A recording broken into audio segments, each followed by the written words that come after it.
Yes, people. Welcome, blessed Sunday to everyone. The Nick and Dan podcast out here again. You know, say at the first, usually when the intro play, I probably usually I look on something. This time I'm looking on the intro. Yo, the intro really edit good enough. The real intro, it bad. When I like the intro for the Nick and Dan thing, it Yeah, bad. I like. You know what, people, bless upon yourself. Thank you for tuning in again. Yeah, it's Sunday evening. Yeah, it might be night. If you're in the European time zone, or it might be, just over the few hours, before, after the midday. Yeah, if you live on the west coast of the US, just like Daniel, what go on. they are. I don't know how we are managed without no football, for the few couple of days. Them, it Yeah, just feel weird. I guess we have been spoiled with so many football recent weeks. The Euros, the Copa America, and today Sunday just feel kind of weird. But there, as usual, let's up for the self people who's checking in and yeah, we're there for press the issue about football. Yeah, football. We're going to talk about the Jamaican Football Federation. We're going to talk about what's happening. The local dusters are left back in the Copa America as that is winding down, getting to the nitty gritty. Also for the European Championship. Yeah, it's football galore this summer. And guess what? Right after, you would say probably 2.5 weeks or probably 2 weeks, or a week and a half, I think. I think it's going to start the last week in July. The Olympic Games will be coming up. Yeah, the Jamaican athletic team will be ready to take on the US. Yeah, you see that the first take with Shannon Sharp and Steve Naismith, where they talk about the American athletes are coming for the Jamaican athletes. Did you saw that video? no, I haven't saw it. Yeah, yes, that's a wicked thing, I see him Shannon Sharp, yeah, it's talking about how Shakira Richards and Noah Niles is coming for the Jamaican athletes, and even Andrew Holness, the Jamaica Prime Minister, respond to that also.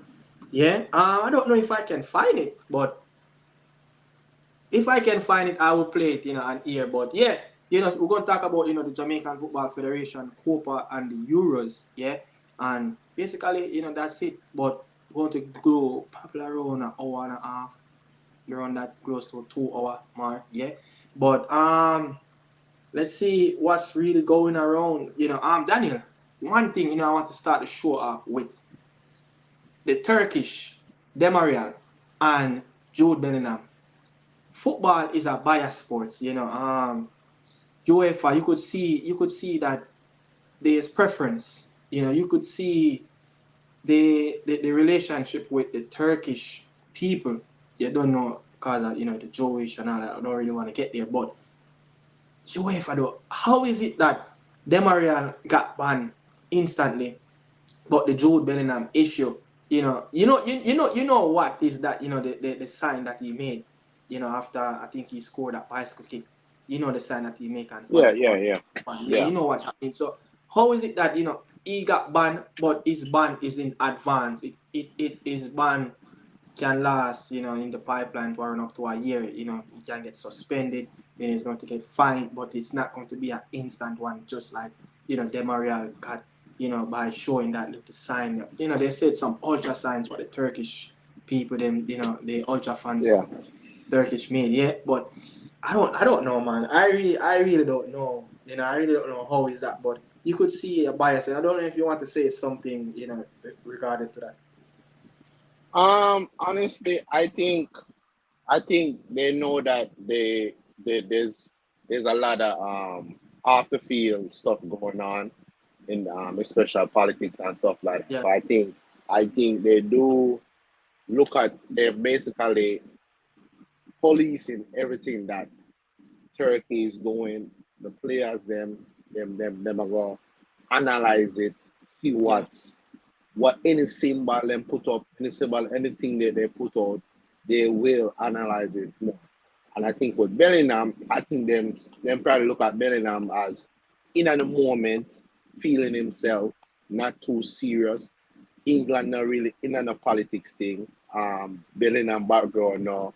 You get what I'm saying? So I think, and plus on top of that, Bellingham is a brand, bigger brand than And Turkey.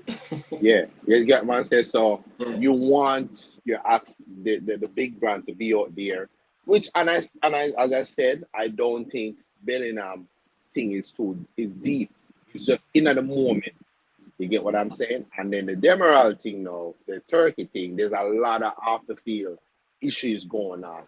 So they analyze. It's unfortunate.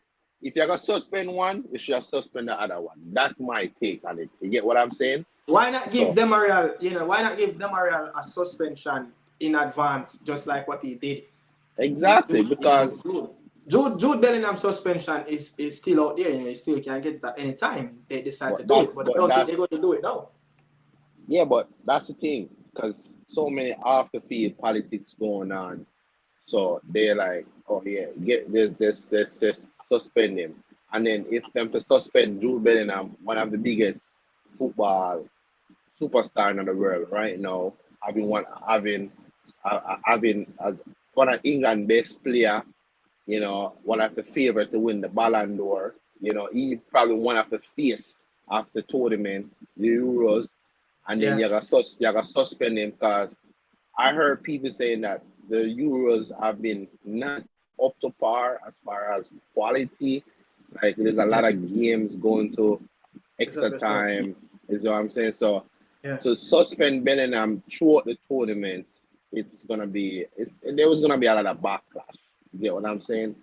Which as I said, I wish they did basically suspend Demiral because you could see that Turkey did really miss him yesterday, So Yeah, it's just yeah. unfortunate. We're going to get into that still, bless up Yeah. yourself, on that sports and Dan is get me as a manners and respect. I found the clip, I'm going to play the Shannon Sharp clip that, he was talking about. Let me get into it. 1 second. You ain't running. You ain't the one running. All I'm saying is stop tugging at them. Stop tugging at them like that. Stop that. Stop. That's what we doing. Stop that. That's what we doing. Stop that right now. Stop that right now. This be cool. Gotta be losing all my jewelry.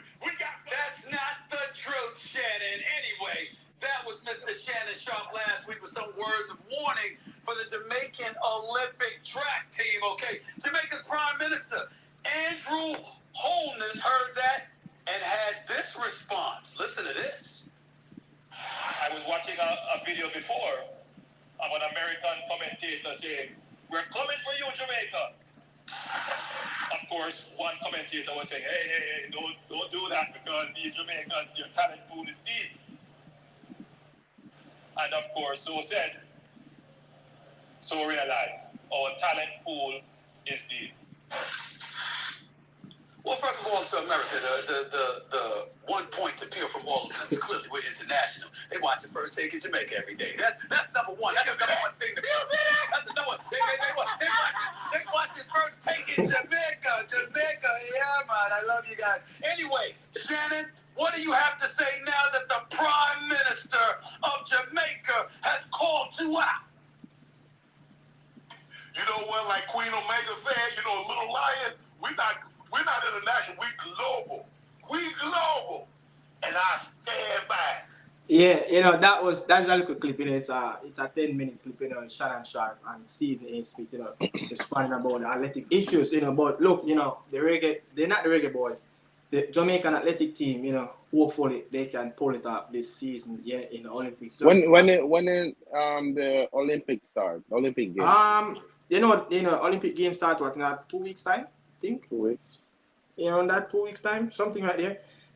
But the Olympic, after the Euros, I said after the Copa finish, the Olympic Games will be coming up, on the field, women, man, and the 100 meter, the 200 meter, the 4x1, the 4x4 women. I'm looking out for that as well. So, it's a galore of sports, but we're going to get in an issue at this moment where the article produced, I think it was by the Gleaner, talking about the Reggae Boyz, especially the technical committee, the man himself, president. I call him the president for the JFF.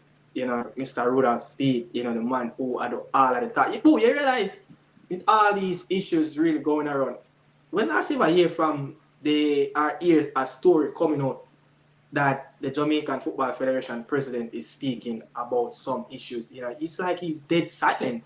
Everything is all about, Rudolph Speid, Rudolph Speid, Rudolph Speid. You get what I say? But, they talk about, in that article, and Meran Garden, the assistant coach, talk about wanted to hire a modern coach, someone with a new modern philosophy, which they said, they think that, Coach Grimson is a modern day coach, which I don't see that in my eyes, but I mean, they don't want to say anything bad about him. But looking at it though, where are we going to get a modern coach? I think with these issues around our football, I think we should modern the JFF administration first before we even talk about a modern coach. You understand? Yeah. How can I don't want to say corrupt. I don't want to say some stuff because I don't have any proof of them being corrupt, but like an incompetent federation that do stuff unprofessionally. They don't do it on the standard of how a modern administration, in terms of look at all Brazil, England, all they do, they modernize their federation. How can we want someone in the job to be a modern coach, but the administration that who's going to back him, who's going to negotiate with him, is not modern themselves? It's like they're 10 years behind football. How can they want something when they're not doing it? Yeah. It's crazy. It always lead to the middle guy. The middle guy is always the one that have to do all the job, and then you have three people. There's the coach, the middle guy, that have to come out and face the press whenever any decision, and then you have the boss, but nobody here from the boss. No matter what, nobody hear from the boss. You get what I'm saying? So right now, as far as finding a coach that can work with what we have, I think we should go the South American route. I think we should go the South American route, because I believe that when we're going for the European coach, I don't think they understand the style of play and the philosophy that's played in South American CONCACAF. Yeah, I think it's totally different. Yesterday I was watching Uruguay, Brazil. That was not a football game. So when you have a European coach come into this type of environment, and he's seeing those type of football, he's gonna be lost, because he's like, what the hell am I supposed to do? Yeah. So imagine you get a South American coach. The South American coach are gonna tell the Jamaica players them, fight, up it up. Yeah. Stop in. You get what I'm saying? If them a play physical, we play physical too. You get what I say? So when you go for a European coach are gonna come, what I'm gonna do? He's gonna sit back. You see me I say? He's gonna sit back, and he's gonna look all time dead. Just like what Algren says look. You get me? Because every game him look all time dead. So if we gonna go for a coach, I would love for us to go the South American route. It doesn't matter which country them come from. It doesn't have to be Brazil or Argentina or Colombia. It could be even Bolivia. It could even be Venezuela. I just want this type of region philosophy. You get what I'm saying? That know what it is to go away to Honduras, away El Salvador, away. Those hard coach, we know, so your coach go on those type of field. When the field is bad, coach, a South American coach, you tell, listen, don't dwell on the ball. Let go of the ball. Keep the ball moving. You get what I'm saying? Because a European coach will come and think that you can play in football when you want to play. No, when you're going to play a war. When you're going to play, it's about get something and get out. You get what I'm saying? So I would love for us to go down that type of road. You get what I'm saying? That's why when people talk about culture, I don't think Jamaica, the coach need to know Jamaica culture. I think the coach need to know the region, The region, yeah. what it is to What he's going to take come up to. against in order to Yes, get to the big stage. yes. You get what I'm saying? So I think we should go down that route. But is Jamaica gonna get? Do we believe and do we trust that they're gonna get this decision right? Like, are they? Do we believe that? Do we can put our trust into these people to get these decisions right? Yeah, Because they have been failing all these years. So yeah, let's see. yeah. But Speed, I've said in the article that the new coach might not necessarily want to use the players or the data that Al Grim's not use. If it's those modern coaches like we hope to employ, he will make his own decision and decide what he wants to do. He won't necessarily be going off Al Grimson blueprint set speed. So you see, a coach might come in, even that we reason about this that the coach have left some data system in the JFFs, where other coaches can come in. Me and you get employed, to be the head coach and the assistant coach.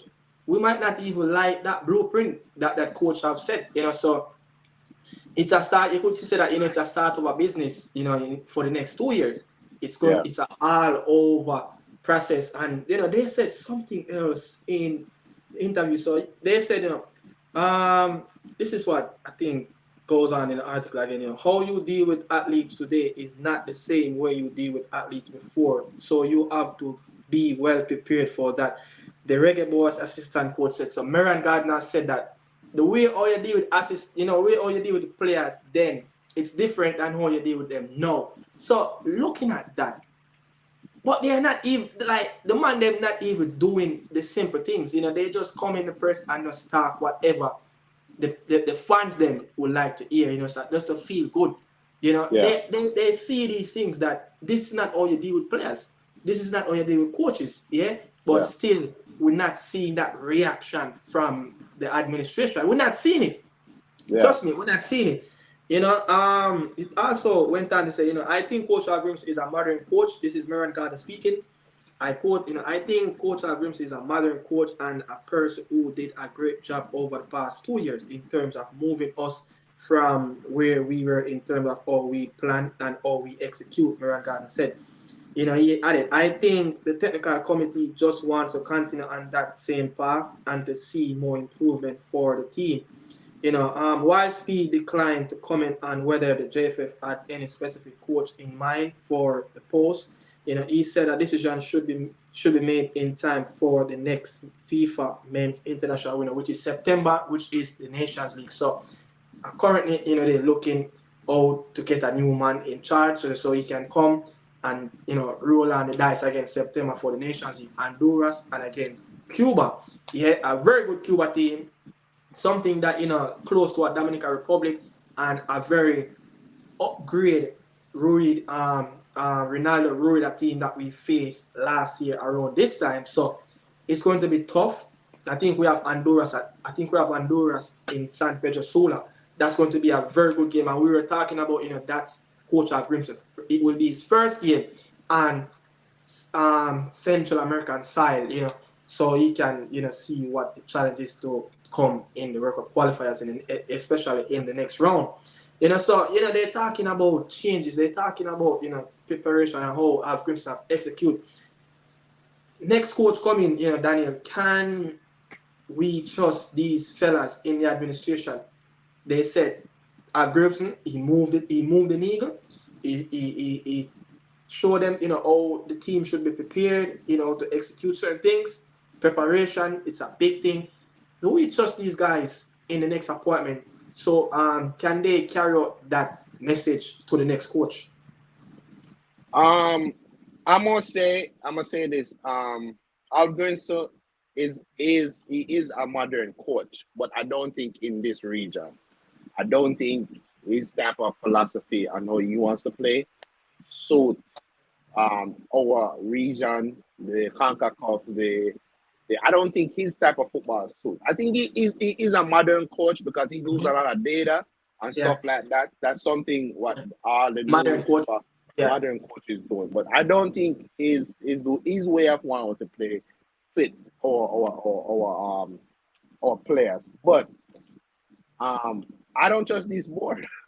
I don't Yeah. trust this board to go and get the right It man. has to clean up from it. There's something must be done in order, if we're going to get, say, all right, you have two very good coaches, not saying that they're going to get appointed, for the Reggae Boyz, but two coaches are probably three, you have Hugo Perez, the El Salvadoran American that played for America, coach in El Salvador, and his assistant manager now under David Doniga at El Salvador. You have Bruce Arena, you have Klinsmann.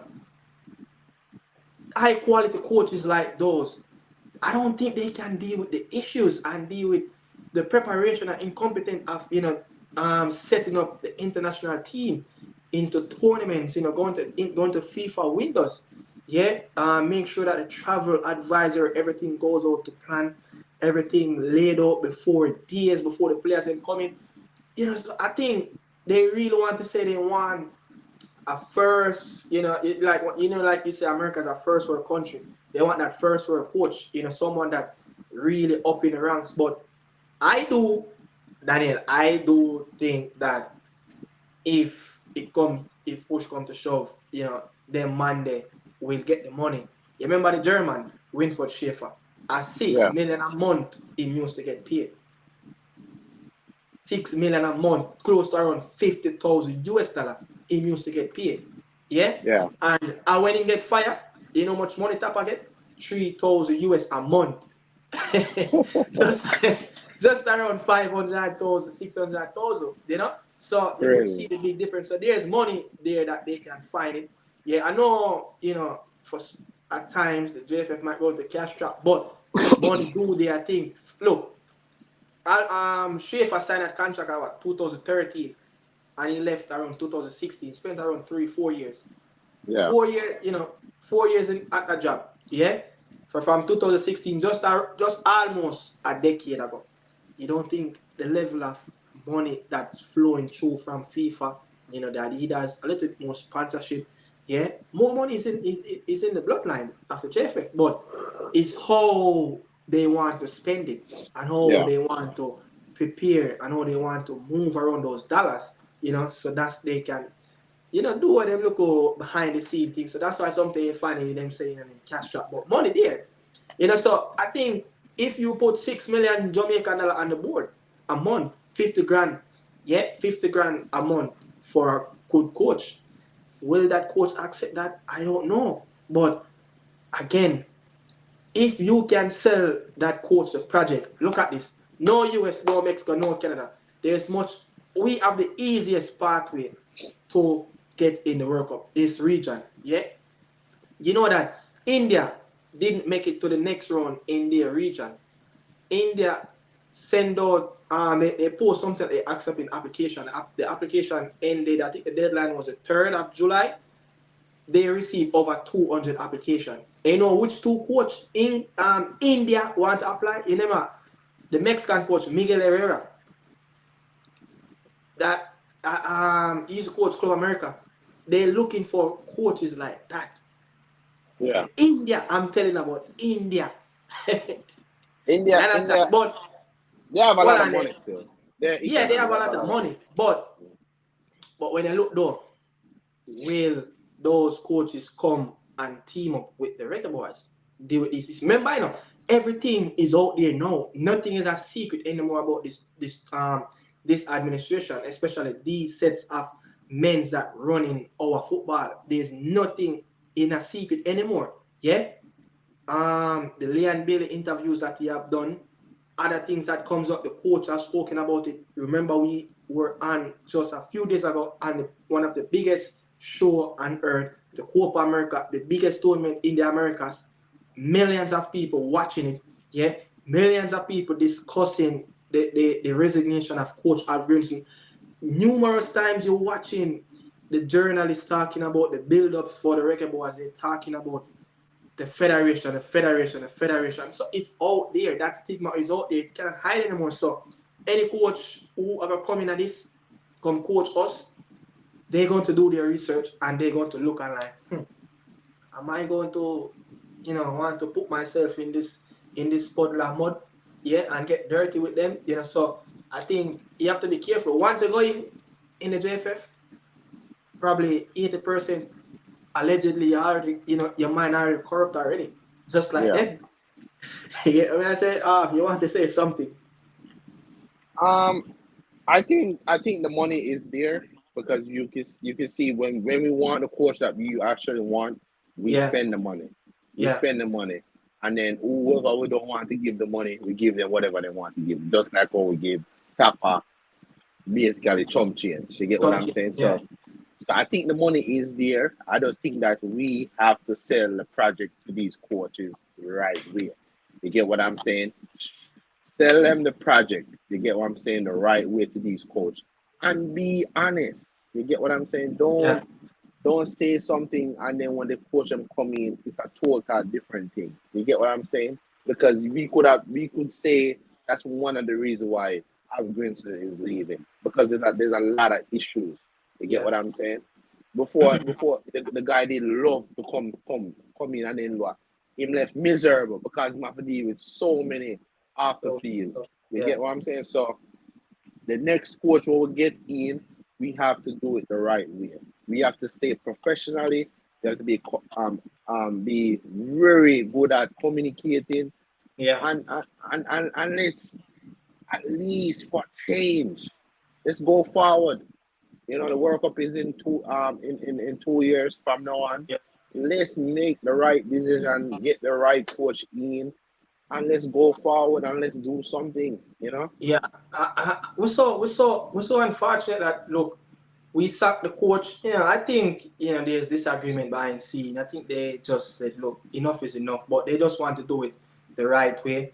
But World Cup qualifiers is around 10 months from now. You get what I Yeah, say? 11 months from now. So that coach, who's supposed to come in, he will have a lot of times. He will use the Nations League potentially to to learn about the players. It depends on the type of coach. Is it that we're going to get someone who is a native of our country, or are we going to get a foreign coach? So it depends that if it's a foreign coach, he's going to use the Nations League, the September and October window to learn and then start to grasp and you have to learn very quickly. You don't go, he's not going to have the time like Avrimsa did, play yeah, friendlies against US, not US, play friendlies against Argentina, play friendlies against Cameroon, play some games against Trinidad. So that coach now gonna have that time to play friendly games. That what Grimsey came in and did. So he's going to learn real quick. He's going to get the team right up back there, where they're supposed to be, and clicking and get the teams ready for November and March window, for the knockout rounds. Because I think this team is capable of go back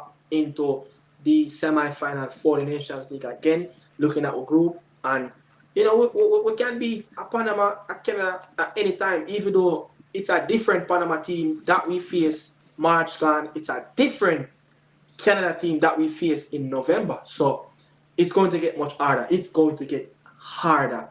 So I would love to see some proper assistant coaches and some proper coaches around that coach. Because Daniel, when you look at Canada per se, there's a big difference now with Canada. Canada, just look like the best team again in CONCACAF. Like they showing the same level that they did in the World Cup qualifiers. Top CONCACAF zone, flew through all the teams and be the first team to qualify for the World Cup. Jesse March is doing that again. So yeah, Jesse March, his assistant coach is Mauro Bielo. He is the former interim manager for the Canada team. So and when you look yeah, at Al Grimson, assistant, is Marian Garden. Is right hand man, is John yeah, Wall, have some level. Yeah, he have some level of coaching ability and also develop. I think he's more of a youth prospect coach, don't know to develop, set the plan. He's more like the data man that really set the tone and the base for Av Grimson. I don't think he is that first team coach where he can coach the national team. So when you look at Canada, you have Mauro Biello, as the assistant. When you look at Jamie Lozano, for Mexico, his assistant have a whole lot of experience coaching, assistant coach under some very good coach, even under Miguel Herrera, the name that I just called. So those teams have proper coaches under the coach, So we not just want to see a coach got appointed. We want to see some coaches a shift around in the JFF where they can be as much as good as the coach that's going to get appointed. So the coach can have some very good coaching behind him, where he can trust. He have the same level of developing a national team, getting them to the next standard. Look at US, under Greg Berhalter. Greg Berhalter, his assistant is Kalanga, the next coach that was the coach in the World Cup previously, the interim manager. So these teams that we coming up against, they have a really good coach, but not just a really good coach. They have a very good coaching staff that's going to back up the head coach. Panama used to have David Doniga, the Spaniard, which is Thomas Christiansen, right hand man. He left the job last year and took up the job at El Salvador. He was a good man in that job. As I said, I told Daniel last week, David Doniga have experience of coaching, assistant coach at Olympiacos, I think, Real Betis, and I think Malaga, So, and he have experience, going around with Thomas Christiansen, and then his assistant at El Salvador is a former US player. Who is a dual citizenship, El Salvador and US. Hugo Perez, a very good man, when in his playing days. So, and he was a coach for El Salvador in his time. So these teams, and guess what? Ronaldo Ruida, I think he's Colombian. Or Ecuadorian, Honduras coach. His right hand man is Figueroa. That man got his coaching badge in England during his time for Wigan Athletic, and he must probably have gathered some coaching ability, some information, from the highest sets of professors when it comes down to coaching the coaches and develop them from a student to a man in the game. So I'm just saying, we don't just need a coach over here. We need a whole coaching staff. We need a whole coaching staff.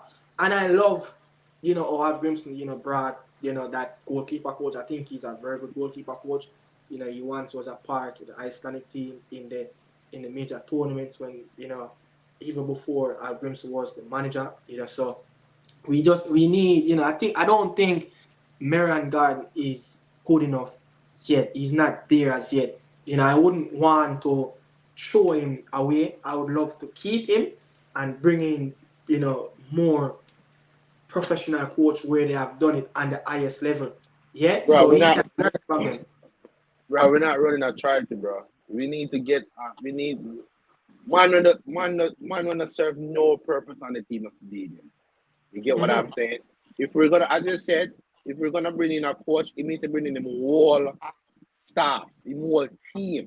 You get what I'm saying? Yeah, we don't want the JFF game. Say, yo, see Marian Gardner, assistant. We don't want that. No, we don't want that. I don't want a man to linger around. So, man, I get unnecessary linger around on the team. You get what I'm saying? But at the end of the day, this is the organization we are run. When I run a charity. You get what I'm saying? End of the day, if you're gonna bring in a coach, the coach is supposed to bring in a top. If the coach is not able to be there, we as fans can be confident that we with the assistant coach will look on his resume, we see where I come from as well. Yeah. You get what I'm saying? I think we are lacking a lot of areas that we need to adjust. You get what I'm saying? Not just the coach alone, because in the end of the day, sometimes as a coach, you might dip on the sideline, and if you don't have you might dip on the sideline, and you can't see where you are the wrong. Yeah. And if you don't have a competent man behind you to tell you, your coach, do this. Yeah, do that. I don't think Meran God is, You see what I'm saying? you know, yeah, You know what I'm saying? you know, he's what I think he's a coach of, he's a technical director of Gavin Maceo.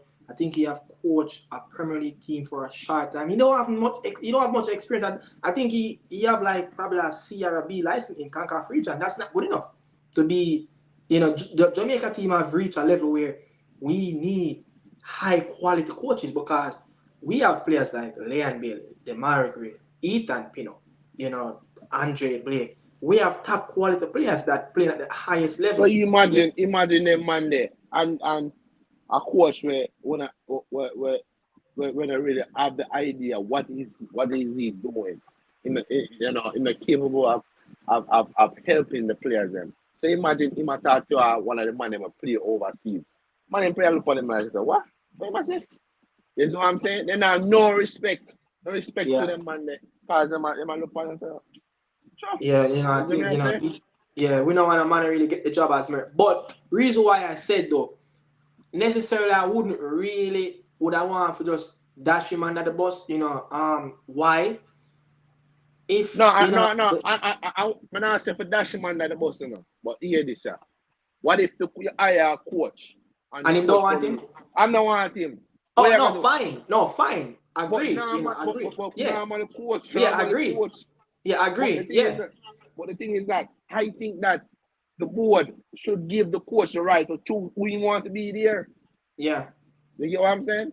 Not the old, oh, we have them money. You want them to? No. Me, you're supposed to give me. Not introduce no man to me.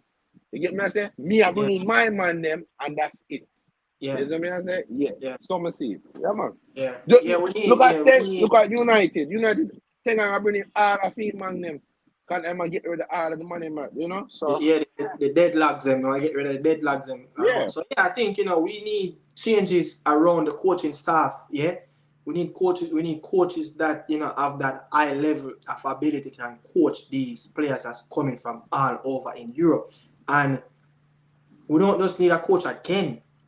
We need someone that are gonna do the body of work on the ground in Jamaica. We need someone that's going to spend most of his time, in 876, looking around the region, looking for the best young talents, you know, looking in our Jamaican Premier League. If there's any, you know, there's any Boza, you know, is there any Kaim Dixon, somebody like that, you know, is there any more Ronaldo Cephas, players like that have the ability can play in Europe, and also develop the younger coach that's coming up, keep seminars, you know, keep these things at the office, coaching classes, you know, develop the next sets of coaches that's coming up and look after the football. This is what, you know, international football have improved, and it have gone to another level where managers don't just say, Al Crimson, back in the days, probably like 20 years ago, him only come back at Jamaica when it's time to coach the national team. No, it's gone past those days. The days are now where managers, you get appointed for a national team, you must spend most of your time in I think that should be in the contract. And that should be in the contract. You get what I mean? That should be in the contract as well. You know, so because if you get a job at Walmart, you're gonna live in a city of Walmart. If it benefit, it makes sense, right? Yeah. You're not gonna live all the way at New York or all the way out of the country. You get what I'm saying? Because first of all, if you apply for a job and a job realize that you live way out there, so they're not gonna give you the job. Yeah, the commute to the job are gonna be, you know, complicated. Yeah. So bless up, you know, to, you know, the legend himself, Donovan Dona, and this big up to course himself, But we're going to move on from that coaching segment. You know, people, if you just joining in, please and thank you. You know, drop a like on the video. You know, really appreciate it. You know, like up the video, both channels. You know, Nicardo Medios and Daniel Football Show. Really appreciate it, fellas. In the Sunday evening, you know, Dexter Lembikisa. I was surfacing around his profile. I was surfacing around Wolverhampton. You know, Wolves have started the season, you know, poorly, but playing fantastic football, but finished the season stronger than though they started it. But when I was looking, Podence went out on loan at Olympiacos. Trey Campbell went out on loan. I think next player, Chiconino, went out on loan. All of them come back. They have like 15 players that went out on loan come back. But the Premier League squad subject, but Dexter Lembikisa is not around. Matt Obbs, the head of development for Wolverhampton, especially for the youth setup, that, Dexter should prove himself. He will get a chance, but he's not in the Premier League squad that published on the Premier League website. They just signed a 18-year-old, I think his name is Pedro Lima, a right back. They already have Matt Doherty. They already have Semedo. That's 3 wing backs already, plus Dexter. And then they just promoted a right back, a youngster from the under 18. That's going to be in the preseason, but there's no Dexter. They will be in Spain in a few days from now before they head to the US for their preseason. What you can, gather from this information, Daniel, he have a pretty good loan spell the second half of the season at Arts. About time and time we tip this fella, especially when we see his performances for the Reggae Boyz lately. In the Nations League, now in the Copa, he have performed brilliantly. I was like, his energy level, his fitness level is up there. His ability of defending 1v1, and Matt Hobbs, the head of recruitment, the head of development in that whole, he have even spoke about that said, look, Dexter is one of the best defender in his position defending 1v1. But I don't know, is it that Gary O'Neill don't fancy this player? Is it that his time at Wolves have coming to an end? What you think? 4 right backs, as I said, one just got promoted from the under 18. Pedro Lima, they signed him from Sport Recife. His first, he just, started to play his professional season in Brazil. They signed him for around 10 million. Semedo and Matt Doherty. I mean, what we can expect? Is it that he's out of favor at Wolverhampton now? Not going to get that opportunity? I don't think they're right in there. I think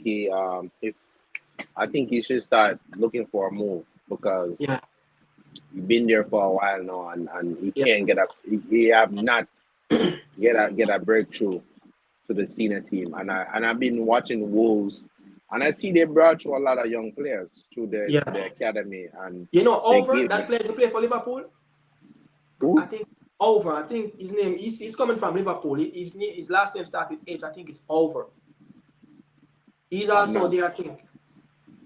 Not quite sure, but I think you should. I think you should start talking to his agent and look for a move. Even have to take a step down, go to the championship. I think you have a lot of suitors. No, I don't know. Is this his name? What's his name? No. I think he's come from Liverpool. Yeah, he's there though. Yeah, I think you should just get a move. I don't think the coach rate him. And I know that player that they signed from the Brazilian second division league, right? Yeah, he was at Rotterdam, and then he moved to Arts in the Scottish League. Yeah, I think they're going to play, some European tournament that they qualified for is a conference. Lex is basically an international. Lex is basically an international player. He's playing international football, and still, I think, and still can't able to get into his club team. I don't think they rate him. I think he should try and get a move. As I said, maybe even take a step down to the championship. I think by the what Bundesliga we will see, fit him. I think the Bundesliga fit him. I think Bundesliga like the wing back, the wing back role, and he's fit. Yeah, so he's fit, lad. I think there's a lot of suitors will be out there. I'm confident that he will get a move and able to kickstart that club level on a consistent week. Yeah, we need him to settle. We need him to settle. We need him to settle. starting week in, week out, you know. So I just don't think they rate him. I just don't think they rate him at Yeah, all. I don't think Gary O'Neill has fans in, but to move on, from Dexter to another player, yeah. Demarai Gray have done a interview that 1 second. Demarai Gray have done an interview with someone with FIFA. He published on the FIFA website where I think I sent you that where he was talking about, it was an eye opener. Yeah. He has broken a little bit silence on the Copa America that look, the level of quality players that they came up against in the Copa America, it's an eye opening, show them that there is a lot more international teams out there with high level of quality, high level of preparation, high level coaching staffs, and high level and IQ thinking of a good administration staff. And we came up against the best, I would say, the best prepared team in our group, Venezuela. It shows in their work in the field. It shows off the field. Yeah, and it showed them that look, there's quality, and they need to go back to the training ground, yeah, and rethink this, because I don't know what he was thinking, if that okay, it's Venezuela, we could just run up and down on the pitch and get something from those games. No, these teams, Venezuela is trying to qualify for their first ever. Venezuela is the only team in South America that never qualified for that World Cup. Yeah, Bolivia have done it, so looking at it, man, he did that interview, it shows us that look, he relish, the competition, yeah, he ready to improve on that. I mean, what's your take on him, talking about that the high level of competition they came up against in the Copa America, that wow, tough teams are out there. I mean, not surprising hearing him talking like he was surprised. Yeah. Was he surprised at the quality in I South don't know America? if he what Like he was thinking, what he thought was the quality was gonna be. Eh? like CONCACAF. The team was the CONCACAF? World Cup. Nah. Demarai Gray need to But at least it's an eye opening though, you realize that. yeah, that's true. But for a player that play in the Premier League and play against quality competition, and there's a lot of South American players in the Premier League, so I don't think it should be nothing new to him, But then again, this is his first Copa America. You get me? So, and he wasn't fit, the whole tournament. Maybe that's why. Maybe that's why, he wasn't. it's Yeah, like he wasn't fit at all. So but sometimes it's glad to hear players come out and be honest, Yeah. So, but I think that surprising to me to hear him saying that, because he's been on the scene for a while now. He played in Germany before, he played in England, so I know he's in Saudi Arabia, so, but I don't think Demarai Gray is a youngster anymore. He's an experienced. Nah, he's not a youngster anymore. No. Yeah, He's now. past that already. He passed them stage already. He also touched on, I think, the Reggae Boyz, have qualifying for the next World Cup. He said that as a group, they asked him, there's times when they're together, they look back on 98, they watch clips, and he said that, they want to recreate, that history and be the second group to qualify for a World Cup in our history. Is it that these players should be looking at the 98 clips that much, should be focusing on creating their own path to qualifying for a World Cup? I think they should. I mean, nothing is wrong learning from history, and I think they should, and they need to see the quality that Jamaica used to have back in the day. They really need to see it. You get what I'm saying?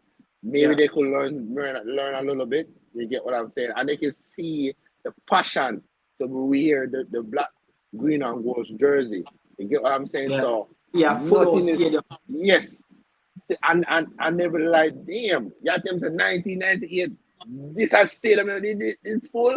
You know what I mean? I say, so that for sure them say, yo, if Uno start to perform on the field, fans will come out and support. Because some Jamaican people stay. Jamaican people stay.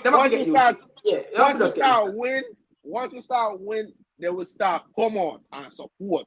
You get what I'm saying? But if you start lose, Jamaican people are one of the most unloyal fans in the world. You get what I'm saying?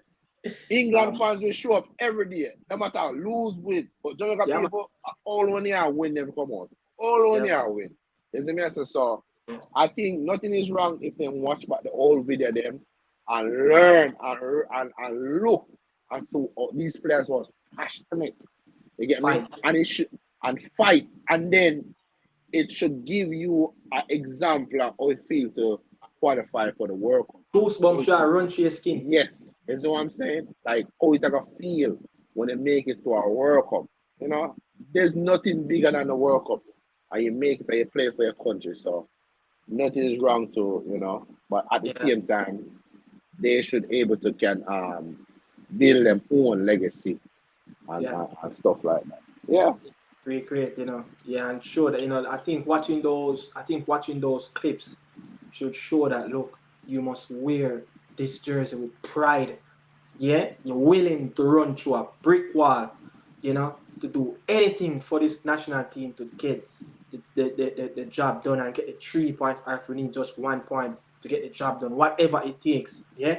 We're going to move on away from, you know, we spent 50 minutes, just over 50 minutes, you know, talking about Jamaican football. You know, we're going to move to the Copa America. You know, we are not in it anymore, but it reached the last four. Yeah, the last four, and guess what? They It feel like a long time ago over here. It feel like a long time ago home to backside. I think good. You know, but look, the last four. This is second time. This is the second time back to back. Whenever CONCACAF team got invited into the tournament, we have a team that qualified for the last four. US have done it. You know, where I think they got beaten by Colombia, you know, in the Centenario, or Argentina, one of those teams. Yeah, no, Canada, Daniel, out of nowhere, a Canada team just not just find themselves, but I think they do work for that opportunity. And I think since this Copa started, Canada don't face any CONCACAF teams, and they're in the semifinal. They face Argentina, Chile, Peru, and Venezuela. Four top teams. Yeah, four top teams already. They face, and they're going to face the giant, the Albe Celeste. You know, coming up in a few days from now. But did you surprise by the level of performances that Jesse Marsh is getting out of his players? No, I think Jesse Marsh football ideas suit Canada, and it suit the CONCACAF this South America and this chaos and back and forth football. Yeah. I think he loves those type of football, and basically that's the type of coach will allow for Jamaica to get. You get me? I remember he was in the Premier League and for Leeds. But he started at Salzburg, you know. Even when we used to watch MLS when he was coaching Red Bull. Red Bull team was a very tough team to beat. And they're fit. You remember when he was coaching Taxi Lawrence? He was the best left back around in CONCACAF. No, Taxi Lawrence dropped off a map. Yeah. I think he wants to play football. That's one thing I like with Jesse Marsh. He wants to play, you know, win or lose. He doesn't care. Like we're going for it. You know what I'm saying? And if you watch that first game against Argentina, if they don't take that opportunity, they're gonna give Argentina a problem. Yeah, they're gonna give them a problem, but I'm not surprised he's a top coach. It's just that sometimes the football can be a little chaos, and Yeah. he doesn't change his No. style. No. It's his way, and that's it. Nothing is wrong with that. I Yeah. mean, as a Jamaica fan, we suffer with this defensive football over the years. I'd have loved some of them football, but not like. But I'm rooting for Canada. I'm rooting for them. I mean, I would love for them to go all the way as a CONCACAF team. They're representing us. So Yeah. people can see that, wow, quality in a CONCACAF. You get what I'm saying? So I would love for them to go there and create an upset. Make it to the final. So Call we just back have to reach Paul. out. We just have to reach back to that one. Bertha said, why the JFF allow Meran Garden and the coaching staff? Well, I mean, I know. They really don't know. As I was saying, Bertha, earlier, look, I don't know if you were watching the show at the time, but I said everyone around CONCACAF have a very good assistant coach, not just assistant coach, or good coaching staffs where they have a high level of experience, of learning from the best coaches that they can learn from. US, Canada, El Salvador, Costa Rica, Honduras, all these countries that I name have very good assistant managers that that study the game at the highest level.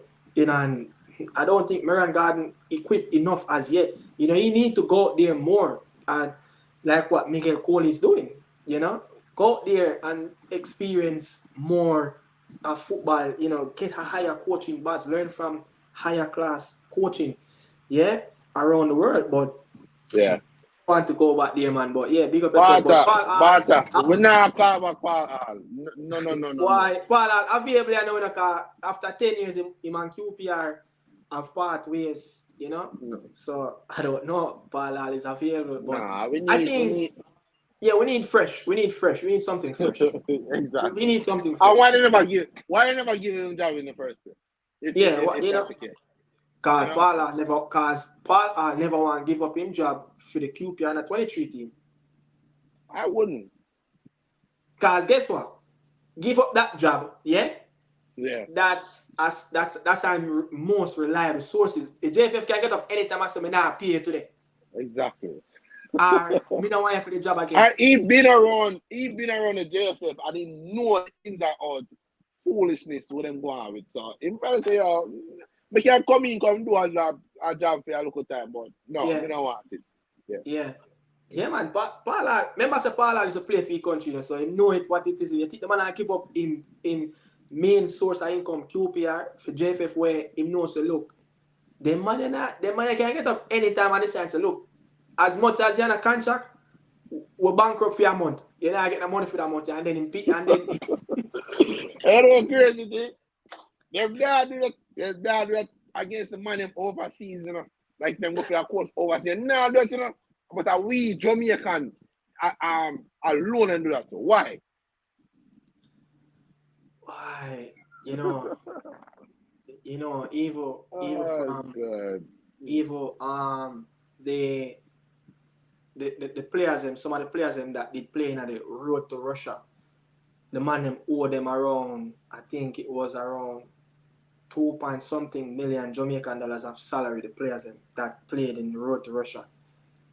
That when Schaefer did I get him big 50,000 US a month, So right. I don't know, man, but I think we need to hear from Bertha. We have said that earlier. We need to hear from the head of the house, and the head of the house is quiet, but the head of the yard, Mr. Speid, him the all over attack. Seems like I him run things around.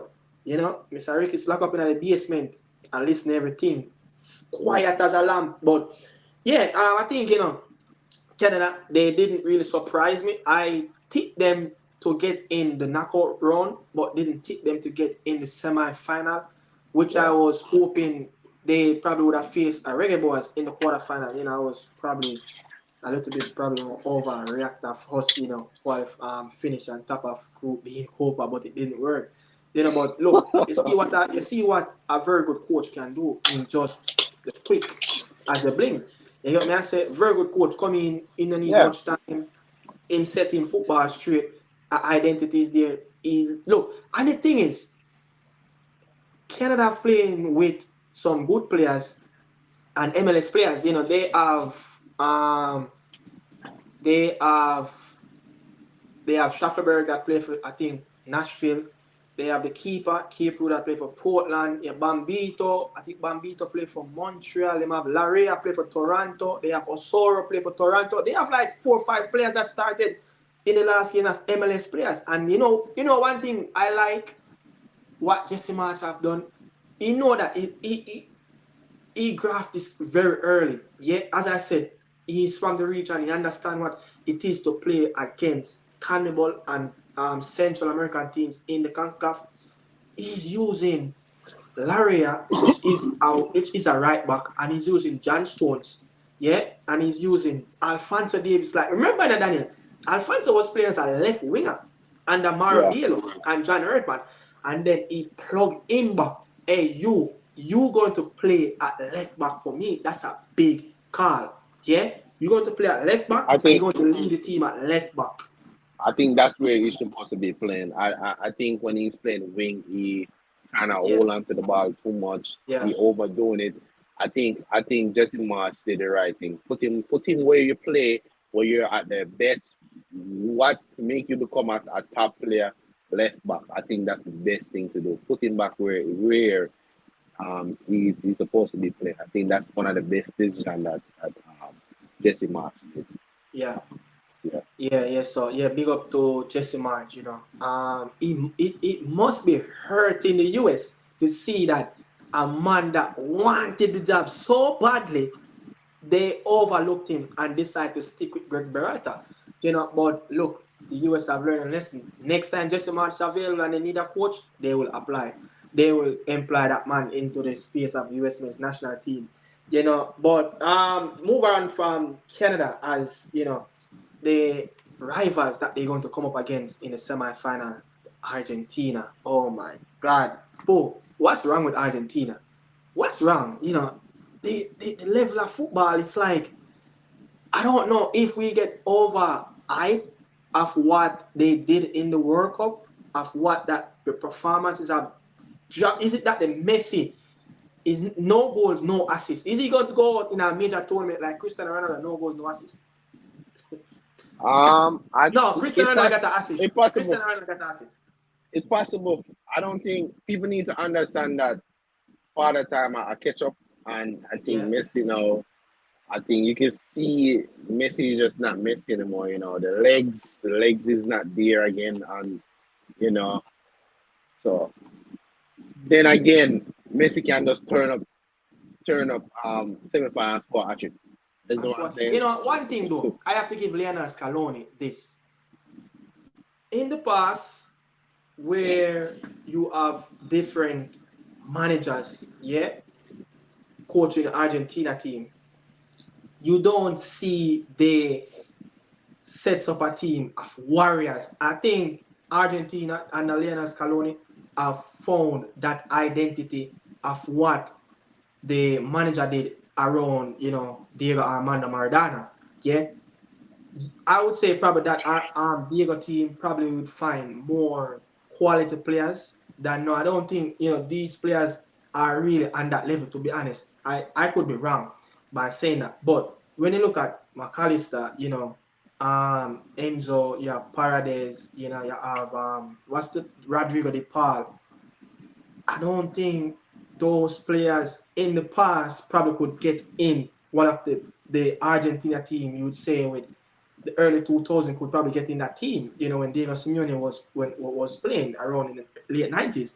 But what Lionel Scaloni have done, he have sets of warriors around Lionel Messi. That these players, it doesn't matter what Lionel Messi do on the pitch, they will fight for him. They will win the game. Did you see that Martinez interview that he said the moment Messi miss that penalty, he's like, no, I have to step up. this penalty shootout to another level. He might go win this game for Lionel Messi, and that alone shows that these players will do anything for Lionel Messi and Scaloni just to get over the line. But the problem is in this Argentina team, which is caught up by them and that players and that coaches is trying to figure them out. Rodrigo de Paul, I think it's time now for him to sit on the bench. He gave away the ball too much. And I think Paradise, he has passed it. Yeah, he has passed. I think, it's time now for like Giovanni Lo Celso. McAllister is playing way below par than what McAllister played in that World Cup. And obviously, Lionel Messi, he scored so many goals in the World Cup. Assist so many goals, yet he was on top of his peak, so he was provided. No, he's not provided. So the team kind of unbalanced. The man that didn't score any goals out of 6 games, Laturo, now all of a sudden have 4 goals. The man that scored the goals in the World Cup, Alvarez, now barely finding the back of the net, just 1 goal of a tournament. So you could see that the players that stepped up in the World Cup now drop off a farm. Romero, he just lost it. Molina, they just lost it. Yeah, Acuna, it's like they cannot attack anymore. They lost it. Now the players that expect to perform at the highest level for this team have stepped up. The players that went to the last tournament didn't show up.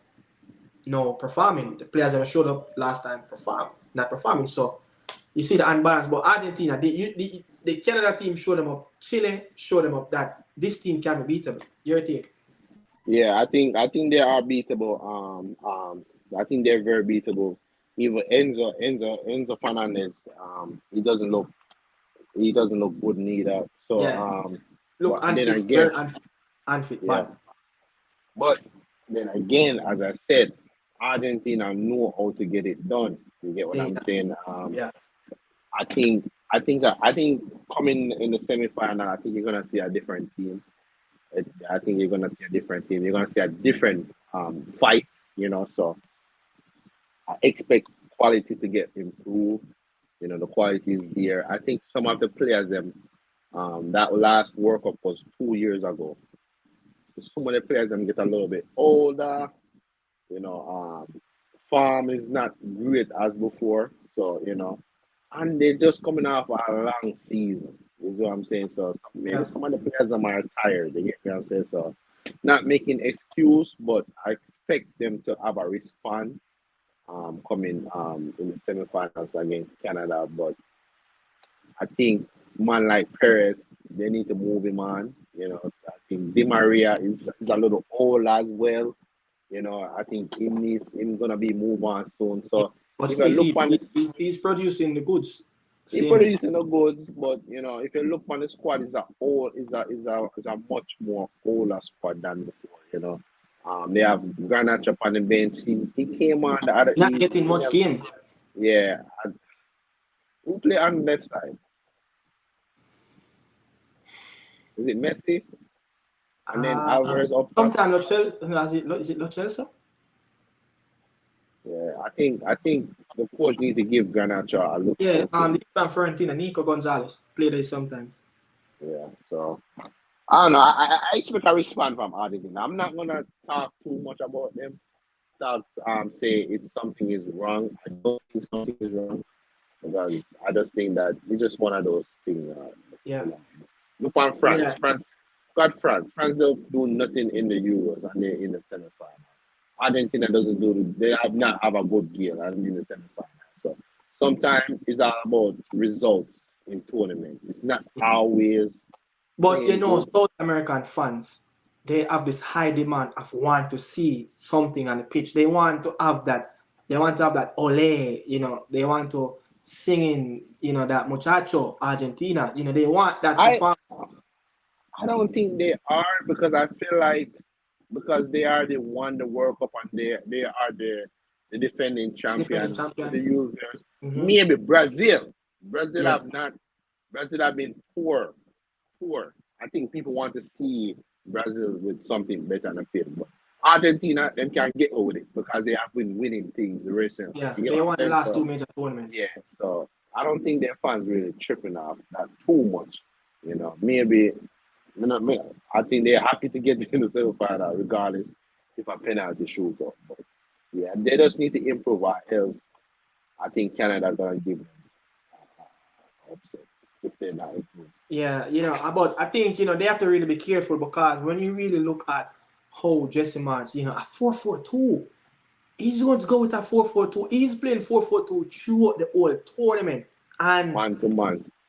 man to man, that's what he's doing. And what have triggered this starting lineup for Canada more is when the reason why Buchanan is not playing. I saw him in the stadium. I don't know why. He broke his leg. Oh, He didn't realize when they scored the first goal on the I saw they hold up his shirt. Yeah, he got a bad injury. I think he's broke his leg. Wow. But that player from Nashville, Schafferberg, and that whited youth played on the left side, non-stop running with Alphonso Davis, non-stop running, and Larea, that wingback is playing at right-sided midfield. It's a non-stop running, and he made two tweaks. He have took out, for the last couple of games, he took out Ishmael Kone and brought in Osorio. Yeah. Someone that for sure, this man is not playing with a CDM or he's not playing with a camp. He's playing with someone that two players in the midfield coming up against South American teams, who lack physical. Estakio, the FC Porto man, the number 7, he lacked physicality. Osorio, he lacked physical ability. The man that bring the physical ability in the midfield was Ishmael Kone, the Watford man. And he pulled him because he want more level of balance of keeping the ball in the midfield. So that's why that he's brave to do that. Yeah, he's brave. Not coming up against CONCACAF, but coming up against CONMEBOL teams, that top teams. Yeah, man, I say? So you could see that his tactics is real work. And one thing though, that player named Bambito, I think that's his name in the defensive line for Canada. Yeah. That player, he's also played in the MLS, and they have another player, who played alongside him, played in Belgium Pro League. But all of a sudden everything just stopped. Boy, I feel jealous of Canada. I feel jealous. So it's going to be a very good game. Don't be surprised. It's a run for the money again in the semifinal, like what did in the first game of the Copa America. But Copa America can see the two giants, the two most winnable team who won 30 Copa America between them, 15-15 apiece. Argentina and Uruguay. Uruguay come up against Colombia. Colombia. James Rodriguez, one of the stars of this tournament. Yeah, the man that's providing assist for the Colombia team. Cordoba, the man that played in Russia. I think he played for one of that team. We're green. But all of a sudden, Colombia team, new coach, everything just started to click. Colombia is like they're finding back that swagger again. Failed to make it to the last World Cup, making a stamp in this Copa that look, next World Cup in the US, we will be there. And James Rodriguez said he wanted to be there because the last time the World Cup was here in the US, the number 10, one of the most, probably the famous player before James Rodriguez born, Valderrama, wearing that fluffy ear. You want to recreate that Valderrama history around 2026 of what he did in 1994. So Colombia team, a very good team, but my God, the Brazilian team, is it? I tell the people in this, me tell the people in this already, Joel Smith, big up yourself. Me tell the people in this, look, I kind of fall back from Brazil and Manchester United. My love and my passion are more go into Jamaica and Arnett Garden. I don't care what you want to say. I will watch United and support them, but the love that I used to have like a couple years ago, it's kind of retract. Little by little. And the Brazilian team, little by little. I want to support my nation, but I still, watch them and hopefully they can get the best results. But this Brazil team, is a rebuilding process, as what Darville Jr. said. Give it some time, trust the process. Of what Mikel Arteta said, trust the process, people. These players have 2 more years to prove themselves to the legends of Brazil that they can compete at the highest level, and that will be at the World Cup. But first, they must qualify because they are struggling. But your takes on the Brazilian team, drew with Costa Rica, Colombia, the Uruguay. What you get from you learning from this Brazilian team? Young players very excited, but the swagger is there. But I think they're missing that piece, and that's number 9. I think they're missing. Hendrick is not there as yet, But what's your takes though around the circumstances around the Brazilian national team? I think Brazil need a coach as well. I think this man is not this man is not good enough. The man that have coached over 15 club teams, Darville Jr. I think Ancelotti was gonna be the perfect appointment for them, but he just didn't went through. I think Ancelotti is a man knowing to bring a team together. Yeah. He's a team. He knows to build a team. You get what I'm saying? I think Ancelotti would have been the perfect guy for that. Yeah. You get what I'm saying? I think Brazil team right now is an individual team. Yeah. Individual football have moved on. You get what I'm saying? Back in the day, when you used to have Ronaldinho, Kaká, R9, Ronaldo, Rivaldo, and them day, them man just turn up on the score one and win the match for you. Them days that done. Neymar try to do it, and him fail. You get what I'm saying? Brazil needs to bring all of these talented players together and build a team. You get what I'm saying? And they need a coach that's gonna see that that's what they want to do. Ancelotti is a man who can come in and he's all right. I saw the squad them have. Him work with them have. You get what I'm saying? And then bring the players them together. Him already know Vinicius and Rodrigo, Milital. Him already know what of them man there already. You get what I'm saying? Yeah. I think Ancelotti Portuguese as well. Exactly. Yeah. So Ancelotti experience, being through it, doing everything already. I think Brazil just need a coach. I think the talent is there.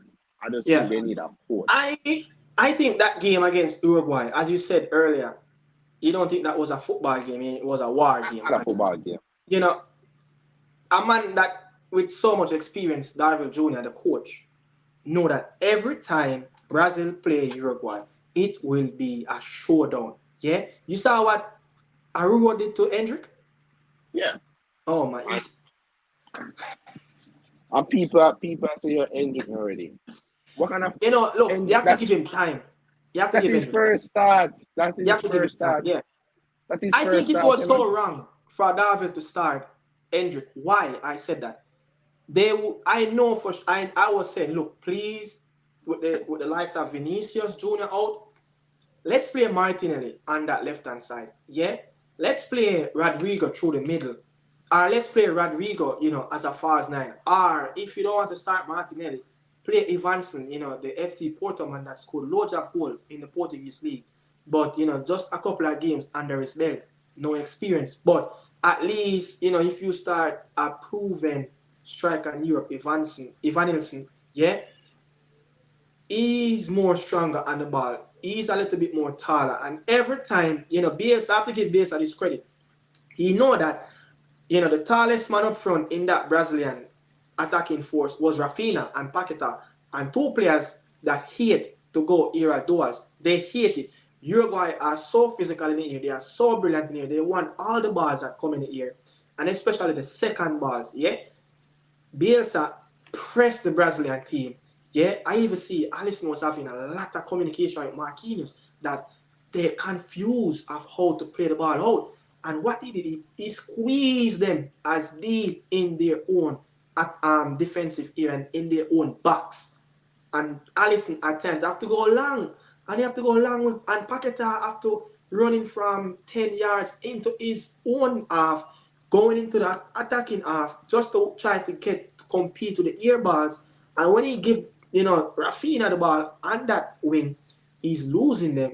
Rodrigo is losing the aerial battle. So they played that game right in Uruguay and they lost the midfield battle. They just couldn't get the ball running. They couldn't get it taking over in the midfield, so I think, Bielsa, overthink the game and he got it right. He got it right. His tactics are spot on. Many people are saying, can Bielsa go through a tournament with this high intensity game, pressing, non-stop running, but he's doing it. He's doing it. You know that this Brazilian team, 0-0 against Costa Rica, 4-1 against Paraguay, 0-0 against Colombia. Brazil don't score. Huh? It was 1-1. 1-1. Yeah, 1-1. Brazil have only scored 1 goal against the top teams and failed to score against Costa Rica. People of Paraguay have one of the weakest teams in the region alongside, Bolivia. Yeah? And they scored 4, which they're supposed to do. But they have scored 1 goal against the teams that they're supposed to be competing against. So that shows you that this team is performing under the radar, and they're way short of where they should have, But I think, some players gradually come into the team. But again, what Tite have done, he didn't give Martinelli enough game in the World Cup. No one at Darville is not yet. I think Martinelli is that player, should be getting games. Yeah, he should be getting games. He should be starting games as well, especially when Vinicius with his pace. And I think this madness Vinicius have done in that Colombia game. Madness to get that second yellow card. And I think going forward, Vinicius must learn because Neymar made those silly mistakes at times and got punished. This is that and Neymar have punished by making silly mistakes by getting injured in tournaments and in club games.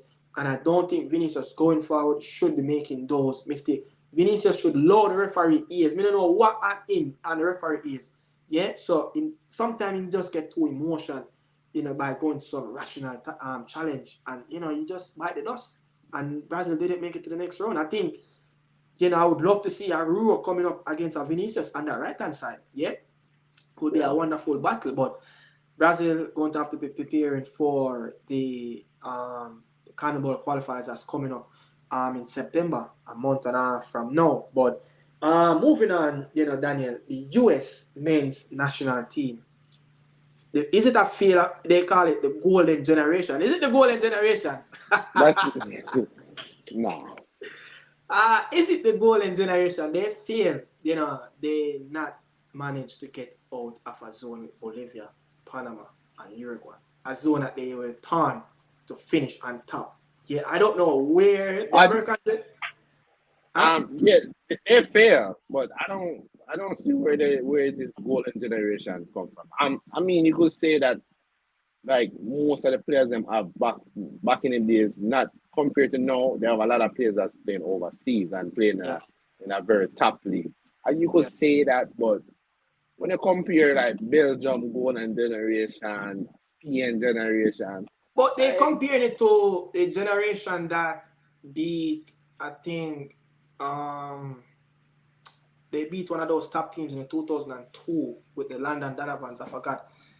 If someone in the life can, refresh my mind of that big games, that the US then playing the World Cup in 2002, But that's the generation they come, and the generation that Clint Dempsey, that era with the Tim Howard, the Jermaine Jones, the Beasley, the Altidore, the Bradley. That little generation was a good generation. But I don't think these players, what the generations. The one in the early of the London Donovan era, in the early 2000s, and the era of the Clint Dempsey. I think those two generations have more steel to them. Yeah, they have more fight. Yeah, I think this team is one of the softest American team I have ever seen. They're easy to get. You remember when Clint Dempsey them played in the World Cup? Remember that 2009 Confederation Cup in South Africa. Yeah, I think we were at Marvel at the time playing U15, and every time we tried to rush home to watch the Confederation Cup, when I think Brazil beat them 3-1. that team have more steel to it. That team is a team that want to fight. It doesn't matter what is the circumstance, and those players were mostly local players. No Yeah. American can name a starting lineup with players that playing in the top 5 leagues in Europe. So they should be doing more. But Greg Berhalter, decision day should be this week. Coming up, is he keeping his job? Because oh my, a lot Yeah. of talks going on, with Greg Berhalter. Is he going to move the team to the glory days? Yeah? Is he going to move the team to get out of the next World Cup group stage? So even Hugo Perez, Jurgen Klopp, I see even Bruce Arena, kind of link with the job back. But I mean, what's your idea? Greg Berhalter losing his job this week, or they will keep him. Should have never even came back in the first place. I think they should have give it to Jesse Marsh. I think Jesse Marsh was the right person for the job, but Yeah, they messed that one up. But yeah. I don't know. This guy, he have not convinced me since he got the job on. He have not really. They have not really beat any top team. Otherwise, beat up Mexico and Jamaica. They not really beat nobody. Isn't me? I You say. Mexico is up on them face right now. Yeah. So that's the next thing too. So I heard that stat they have not beat any team over the 15 seeded team in the 15, world. They 15. have not Yeah, beaten yeah, anybody over that. So yeah. yeah, not convincing. This team, they have a lot of potential. Players But playing they are in top getting team. older. They are not young anymore. Yeah. So I think with the World Cup coming at America, they're gonna be the home at America 2026. I expect them to bring in couple more players too before then, but what's the expectation? I know American. We live Yo, we live here we live here in America. I want to watch American sports TV, and when they talk about the team, they keep the expectation, the hype around this team is so high. And then when they go out on the field, they do nothing. You get what I'm saying? So yeah. I just think I don't know, man. America with all the resource they have, they should have at least developing better players to me. But soccer is not the first sport here in America. That's not. Basketball, I so know, many other say stuff. the administration they kind of struggling slightly with cash. Really? Yeah, they are. Look, I was watching Kick It In, and that's what they call it. I think on CBS YouTube, and they're saying that they don't think the federation will go there and get a manager like a club and give him 10 million a year. They said that would be too much money. So you're right. Um, football, which they call soccer, is not the number one sports here. But when you really look at it, though, Volkswagen is the biggest sponsor. Volkswagen is the biggest sponsor. But me, the man I blame. The man I blame said the reason why US failed because they don't have a relegation and promoted system in the MLS. Nonsense. That not nothing to do with football. That Yo, not that not yo, nothing to do with the quality of the football. That is nonsense. but here one. This team is a one-man team just like Argentina. Yeah? It's time for Greg Berhalter start to kick some player in them foot. Yeah? And start to take out the leather belt and beat some players like what Scaloni did. Put some warrior out there in the field that are going to fight with Christian Pulisic so he can have him game. I think too And much of these players are so. I think, Sergio Dest is too soft. Even though he didn't play, Joe Scally, he didn't do nothing on that right hand side. The midfield, the spine, Tyler Adams, is coming from a big injury. But I think he's one of that player that I would say, yeah, he have that grip in the midfield. Musa not getting enough game from AC Milan. McKennie, I think he talked too much. I think McKennie have yet to prove that midfielder that the US is looking for. I think that one player, if he can really start to focus on the football and start to play some game on the pitch, is G. I think that player is so talented that he just need to get his act straight, and I think the coach need to get the best out of his player more.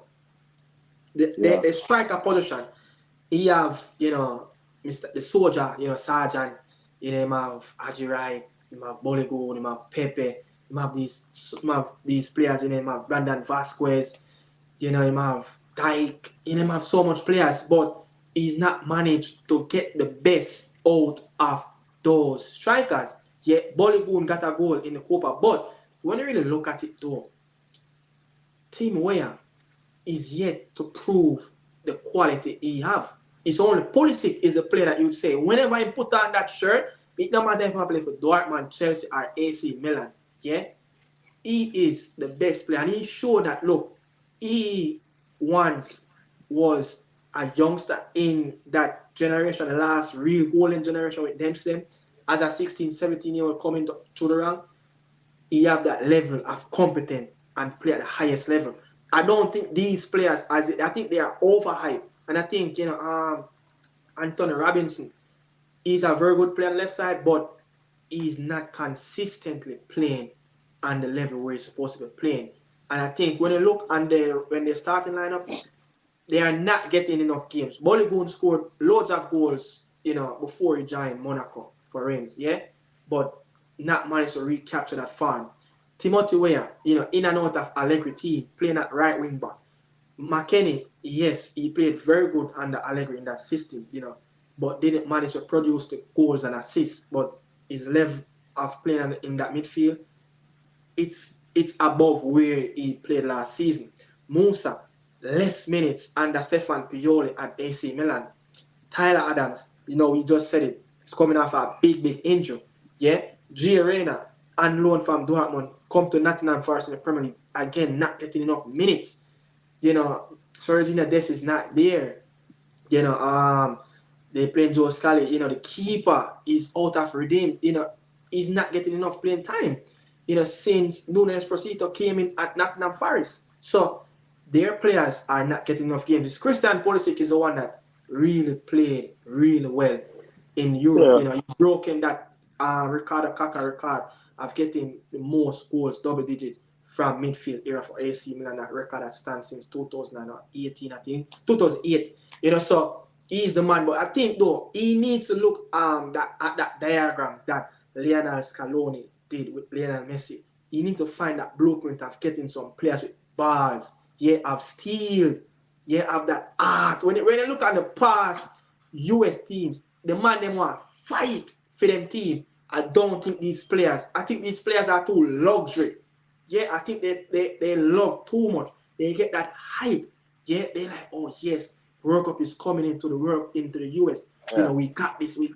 No. What the past US teams them have, them man they never afraid for come up against the big guns them. And them man they are sure the teams them that look, we're gonna go down with a fight.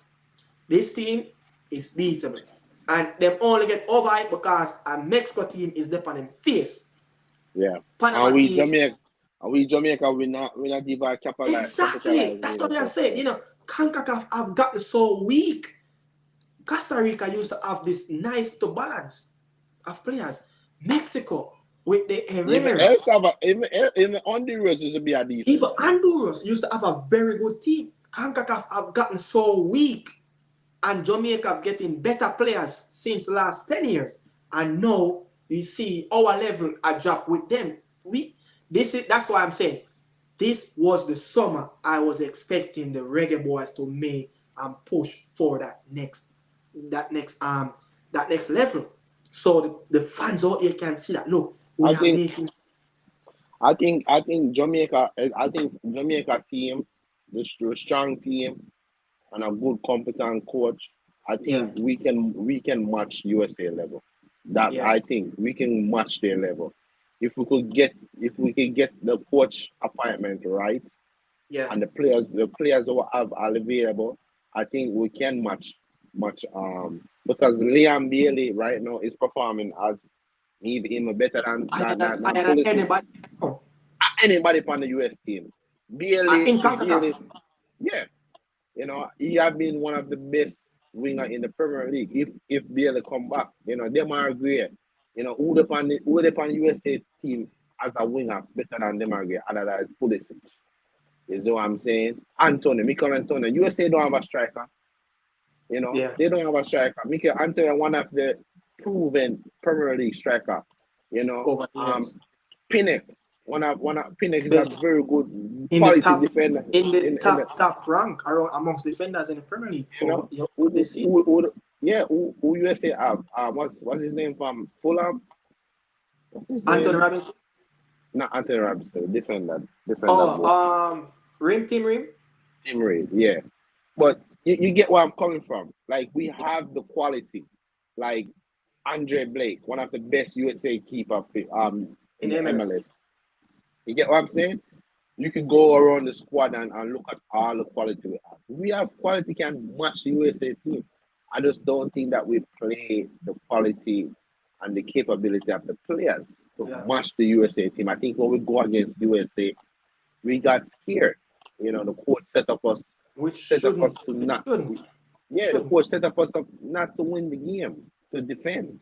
You know, we need a coach like a Jesse March where I say, yo, what? We don't care who we are playing.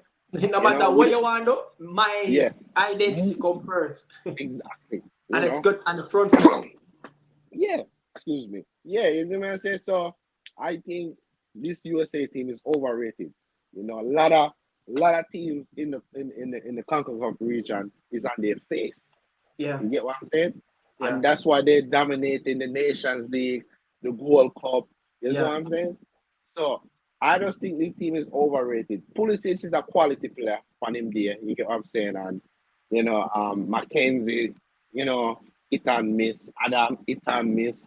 Tim Weah, it and you know, so a lot of it and miss players. I just think this is just Pulisic to me. I think this is the toughest time of CONCACAF. I think this is one of the toughest era of CONCACAF football. Trust me.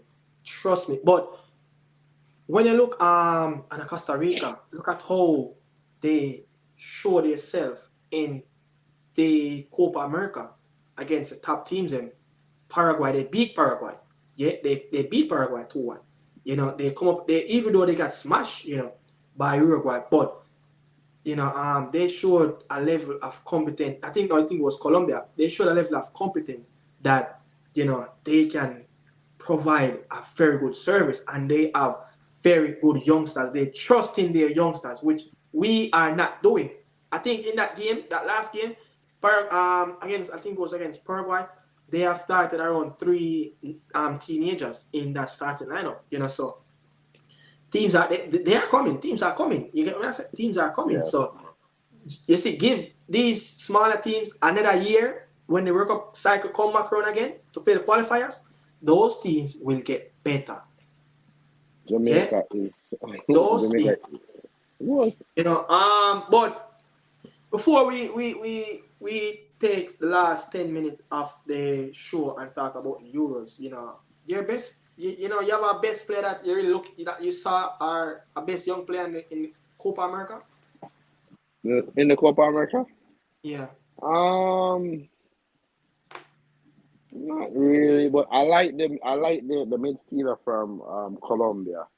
I think he played for Palmeiras in Brazil. Oh yeah. Oh yeah, Palmeiras. Yeah. Yeah, Palmeiras. I'm gonna tell his name is. My favorite that I was watching in the Copa America was Facundo Palestri. He got a goal and assist. Yeah, he got a goal and assist in that. Crazy. Tenga never rate him. I don't know, man. You know, Palestri, every time he put on a Uruguayan shirt, he's a different player. He's a different player. He was there, Anthony played garbage every week. I would have never give this he's a different player. Palestri is a different player. And I think the player I think that having are the best player at this moment, I think with the goals that Lautaro Martinez have scored, you know, probably 4 goals, you know, he's probably the highlight up there. Yeah, of one of the best. James Rodriguez, I think 1 goal and 4 assists is up there. Yeah. I think James is the best for me. Nunes is playing at a good level in this tournament. You know, I don't see much from Kendrick Pius, even though he played really well, but I was expecting more from him. But I think we should understand that he's just 17 years old, but he will come better.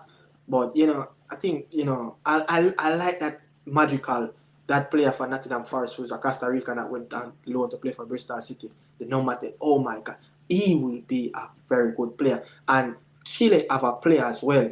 Yeah, Chile have a youngster in their team. Players, so much youngsters that came and showed in the Copa I unexpected. like that youngster, that youngster, that Venezuela number 10 too. The blind, top player, quality, Yeah, very exciting, So yeah, there's been some.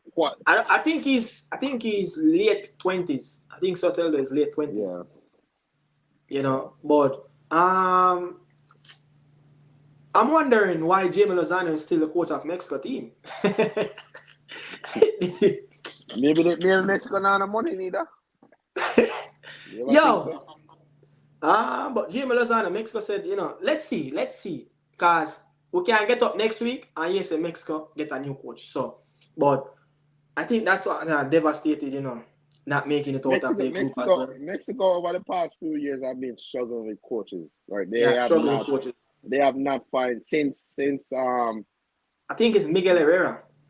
I think since that from the Santos them. The Santos, they have not found a quality coach. I think what a shot man in here was big up people nice for the sideline.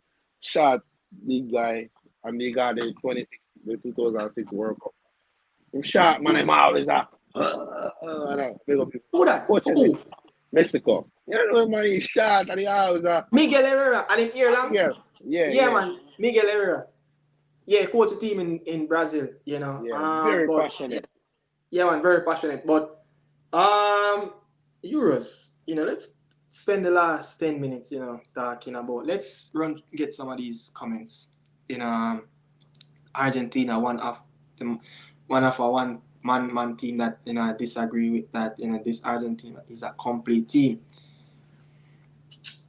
All right, crewmate, I can agree and I can disagree with that. Reason why I said when you take away a Lionel Messi goals from this Argentina team, this is the level of performances. These are the goals you're going to get from them. Yeah, but once this man perform, this team will perform at a higher level. Messi struggling with injuries for the last couple of games now. Not really. I haven't seen the Lionel Messi that I've seen in the past. Closest we get in this tournament was against a Canada team. A little bit in a Chile game, but could have done a little bit more. But when Messi is not performing, you see the level of an Argentina team. Tell me how much of these players in the midfield that probably could have get in some teams that Argentina farm in the early 2000s or in the 70s when Kempes them are playing.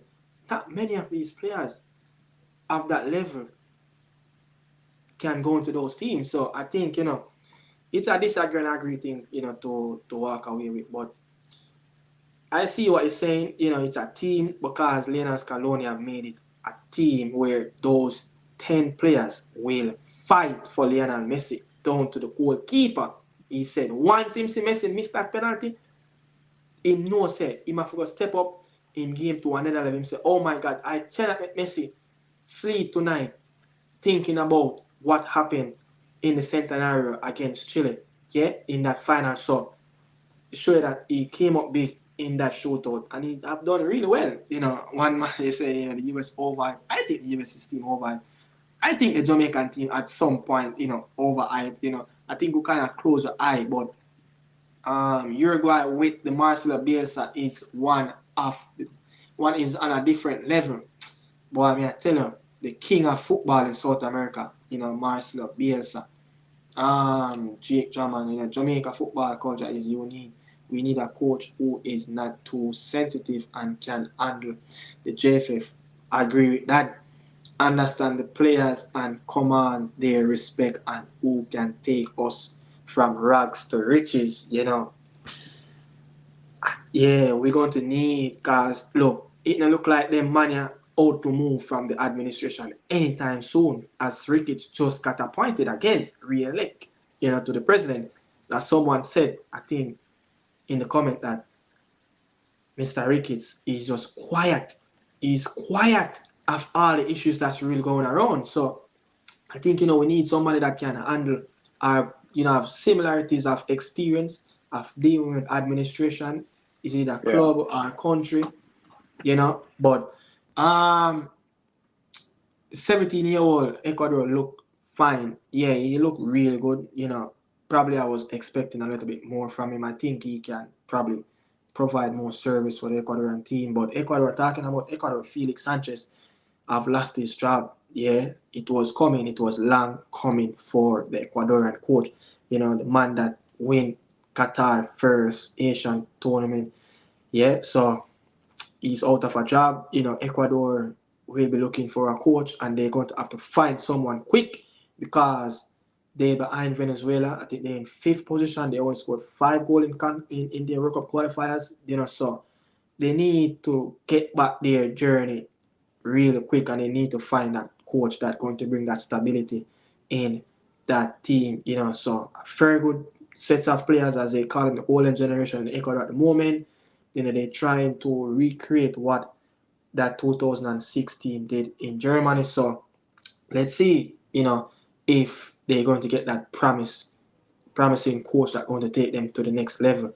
But I mean, the Euros at this moment, England, boy, England scraped them way through to the semi-final. But I probably could, I was saying this. I think I was saying this the third game. I think it was, I don't remember if it was a game against Denmark, where they played against Denmark in the knockout round.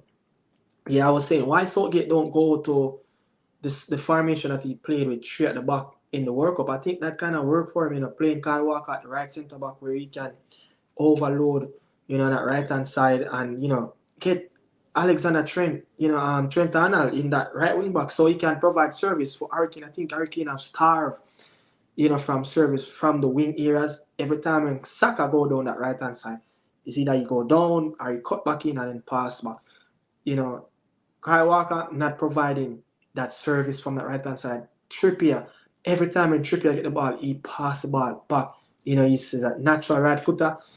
He's not going to get, the ball on his left foot and whip it in, as how he played at Newcastle, or Tottenham. But the midfield, I think, where he kind of get it slightly correct now, starting, young Manu, Declan Rice, even Declan Rice, Daniel, come into this. I think Declan Rice is massive overrated as a player. When you look at all the CDMs, around the man them that played in that number 6 era for their national team, Rodri have showed up the English fans them that, look, Declan Rice is nowhere near to be that CDM where they expect someone that can control the game.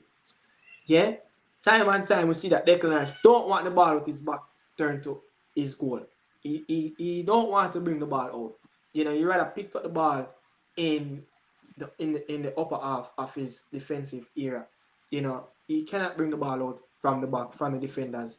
I was saying, Hurricane is starved from service from the wing. Kyle Walker not getting enough ball into the boxes. Trippier, every time he go down, he turn back the ball. Saka, go down the right, turn back the ball. Or kick. No crosses, The man that played on the left, Phil Foden, is finding himself all over the pitch. 3 players, Phil, Jude, and Hurricane, they all play similar way. They want to get on the ball, they want to drop it, but no one breaking behind or stretching the opponent backline so they can get space. And I think, he should have played Ali Watkins more into that role, into this this Euros for England team. What's the issues with this England team? What? His last tournament, if he don't win it? I know. I think they're gonna let him go regardless. I think he will. If he win it? Yeah, I think I think his contract up in November. I think England funds them over Southgate by this month. But they're lucky. I don't know how they're still in the tournament. They be scraping through. You know, Yeah. I think Netherlands game's gonna be a very good test for them. But But Declan it Rice, is a team that not playing really well either. yeah, mid and mid, Hit and miss. yeah. But um, I don't know. I never really rate Declan Rice. You know, he's limited to what he can do. You know, he's not really a Rodri. Rodri can play defensively, and plus he can get on the ball and control a game. You know, Granit he's one Xhaka. of yes. Janet Shaka is another one. Tony Cruz. You know, I don't think Toshime. Declan Rice. Chomini. You know, he just. I just think Declan Rice is just one of those English. He's a good player. You know, he can Yeah, he's do a good stuff. player, but I don't think he's that player where they can match him to Rodri or Toshimeni, you know, or Ingala You know, Kante. it's England media always hype up them players, you know. I think, you know, Declan Rice, 100 million, you know. I I mean, don't he think do a he's good. utilizing his squad perfect though. That's Southgate for you, you know. Southgate just this guy is out of his depth, you know. I don't know how he can get the England job in the first place. You know, he got Middlesbrough relegated. You know, I don't And know then how got he got and England. then got the England job. So, you know, the only good thing, the only positive he can give to Southgate that remember back in the day we have Gerrard, Rooney, Lampard. They couldn't play together, and they Yeah. couldn't get along. They couldn't get along, you know. But he brought this younger version Yeah, you could together. say, yeah, he brought the generations of young players together. You know, Yeah, players from United, Liverpool, Chelsea come together. You know, yeah, whereas they talk in interviews in the past that it's a joy to come on international duty. Meanwhile, you have yeah, players like, you know, Rooney, Carragher, there's like United players over there, Liverpool players over there, the London players over there, you know, so yeah. there's There no was fit. no, yeah. So you know, you could give him that. You know, you could give him that. But overall, you know, he's just not good. He's just not good. But Um, if England, I think England should have been the favorites either way to win it, you know. But Yeah. I think Spain is the favorite for me. I think Spain is playing the better football. Yeah, I talking think, about Spain, you know, this is a new look of Spain, you know. Failed to yeah, make it out of group stage in the World Cup, you know, in was it Brazil? I think it was in Brazil they failed to make it out of the group. yeah, Brazil, You know, this is their back to back going to the Euro semi-final, last in the semi-final against Italy on penalty. You know, I mean, they're taking a chance. You know, the team is getting younger. As this coach was a youth coach for Spain. You know, coming up through the ranks of the younger generations of Spain, you know, youth levels of the national yeah, team. So he's believing in youngsters. You know, only if this team did have a Pedri in it, it would be a different team. You understand? This team would have probably be a better team, you know, but the likes of Rodri, you know, Marin, you know, what's his name? That play for that left Napoli went to PSG, that midfielder, what's his name? Ruiz, Fabio, is that Ruiz? That's his name? yeah, Fabian, finally, Fabian, quality play. Fabian, you know, he's making a mark in his tournament. And you know, the two youngsters on the wing, you know, Lamal and you know, Nico Nico, they're Williams, playing really well. And you know, Morata as the legend in his team is really playing well. But they will be out. They will have two players missing. Lemar, I think that's his name.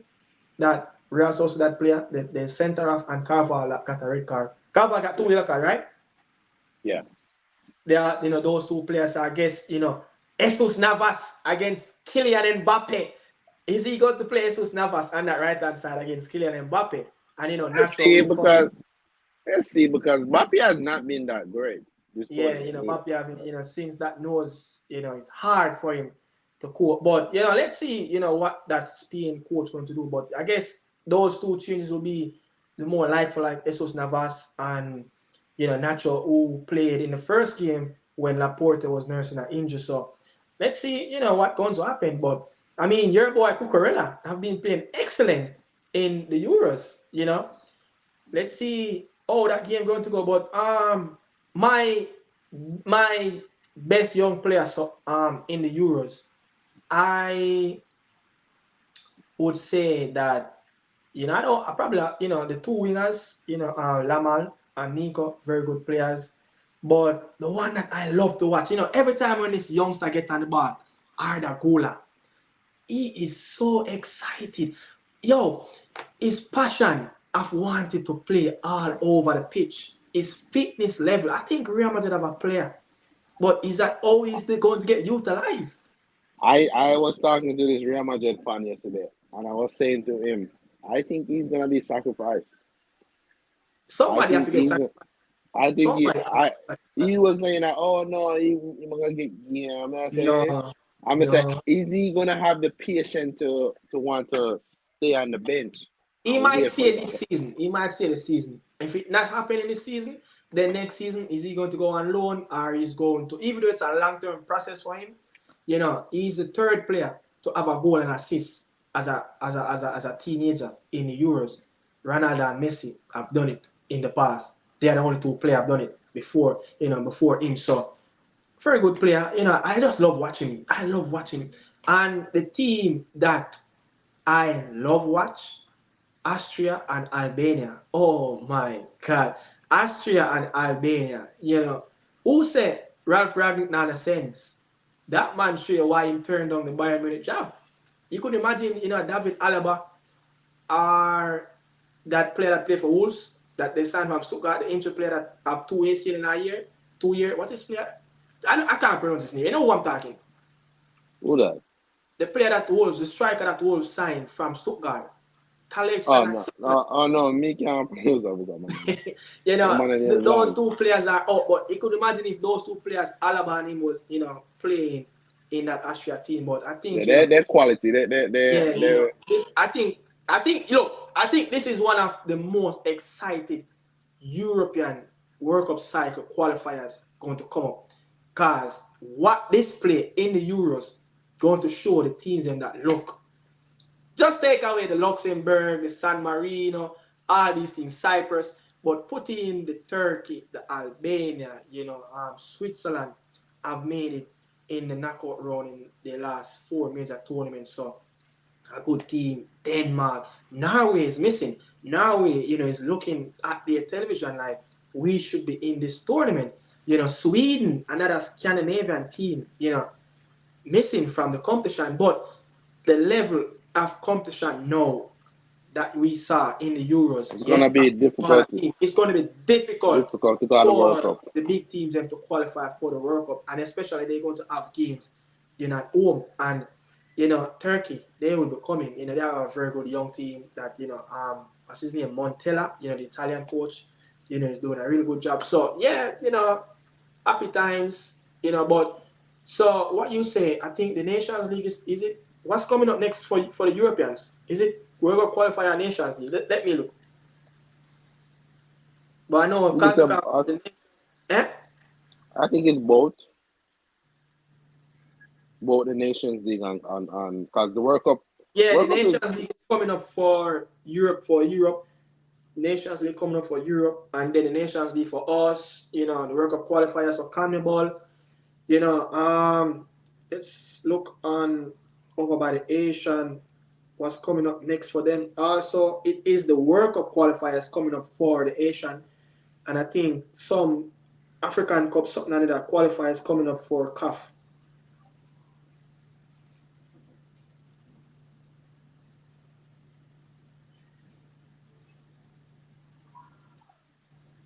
Yeah, the World Cup qualifiers coming up also for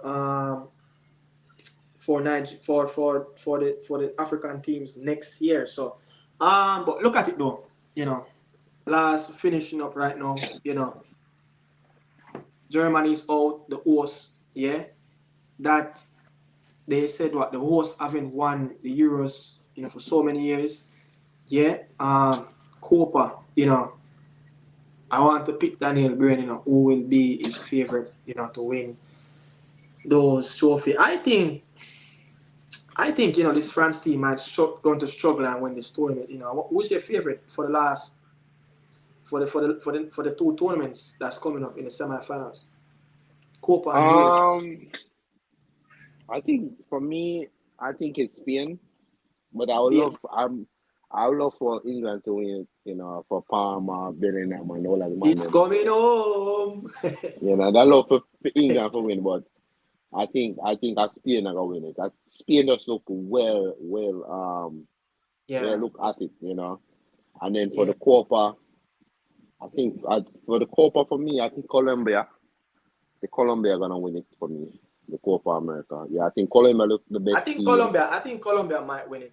I think Colombia might win it. I think yeah, they look the best team for me. I think They look Colombia, you know, they have a very good midfield, you know. So again, you know, James and Rodriguez. How's good Ames is. He's he's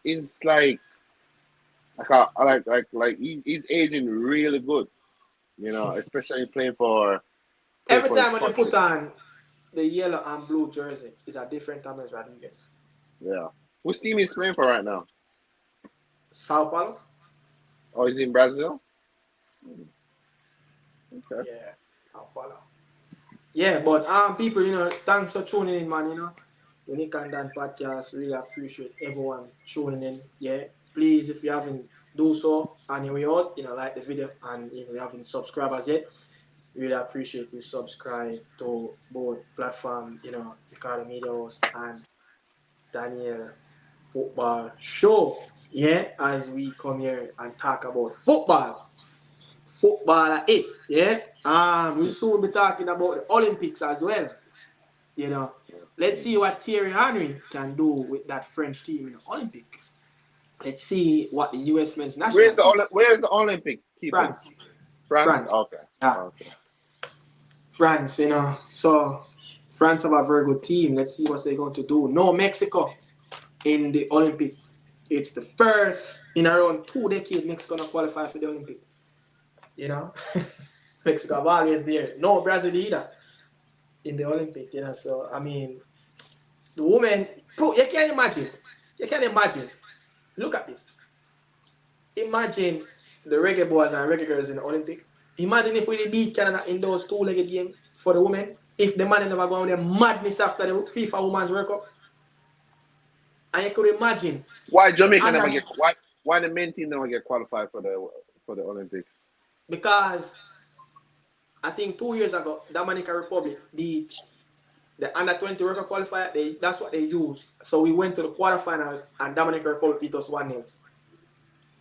So them get That's why qualified? Dominican Republic in the Olympic. Oh, okay. A madness, brother. Oh, at that time, Dominican Republic should have beat Reggae Boyz under 21-0. I think it was in Honduras.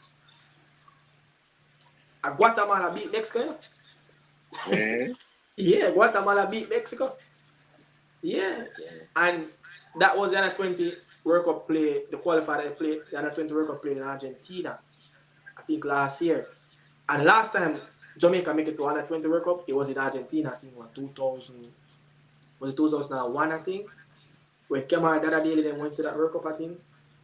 You know? And I think it was Jackie Waters was the coach, I don't remember, but Argentina was at under 20 World Cup. I know Argentina was this one where he's supposed to go.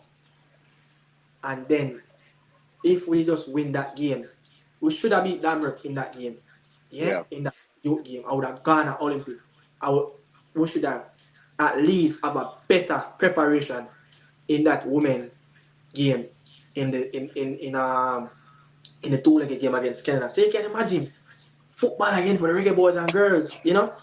In the Olympics coming up. But I mean, we're looking on the track and field side. Hopefully, you know, the man who burst out from the MVP camp, Kishian Thompson, you know, can run 9.6 seconds. You know, the man run what 9.7 something second, 9.72. The fastest time, you know. Beating no big civil, no one else, nowhere to be seen. But it's going to be a wonderful Olympic and the sprint, the women games, and also, you know, Martha, this is her last tournament. She said that is her last tournament. I thought she retired already. Martha is still around. Martha is still around, man. You know, Martha is still around. A real true warrior of the game. You know what I mean? So yeah, it's going to be good. You know, watching some Olympic I think Olympic be, and then after Olympic done, it's the World Cup. Olympic only lasts for around 2 weeks or a week and a half. They play a game every 3 days or so. So it's not a long tournament. It's not a long tournament. So yes, people, respect again for passing through. Really appreciate you guys still talking about the footballing issues, talking about the Copa America and the Euros and the administration of the Jamaican Football Federation. Yeah, we need a very good coaching staff, not just a head coach, and we need the level of the administration to step up, just as how you guys want to step up and hire a high class coach. We need high class work from the administration, so the coaches and the players can only focus on what's happening on the pitch, not behind the scenes, because it takes everyone to come together to prepare a team. Even the man cut the grass, even the man will flash the little white thing and mark the field. Even the woman that clean the toilet. If she didn't clean the toilet, them all the players are going to clean the bathroom. You understand? So it takes everybody. Yeah, man. Respect, Daniel. I'm out. Yeah, man, there.